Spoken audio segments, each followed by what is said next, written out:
Hi friends, Bengaluru ఇప్పుడు తీవ్ర water crisis ని ఎదుర్కొంటుంది. ఇంతకు ముందు చిన్న చిన్న కాలువలతో కూడిన 250+ వాటర్ లేక్స్ ఉండేవి. అందువలన రెయిన్ వాటర్ స్టోర్ అవి భూగర్భ జలాలు పుష్కలంగా ఉండేవి. ఆ టైంలో 100 ఫీట్స్ లోతులో బోర్ వేస్తే వాటర్ వచ్చేది. ఇప్పుడు ప్రజలు చెరువు పక్కన అపార్ట్మెంట్స్ లో ఉండటానికి ఎక్కువగా ఇష్టపడడం వలన లేక్స్ యొక్క చుట్టుపక్కల అపార్ట్మెంట్స్ ఎక్కువగా వచ్చాయి.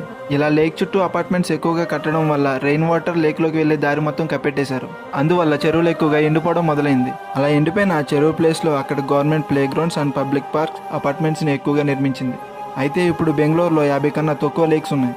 ఎప్పుడైతే లేక్స్ ఎండిపోయాయో అండర్ గ్రౌండ్ వాటర్ కూడా పూర్తిగా ఎండిపోయింది. ఇప్పుడు మీరు 2000 అడుగుల లోతులో బోరు వేసినా చుక్క నీరు కూడా దొరకడం లేదు.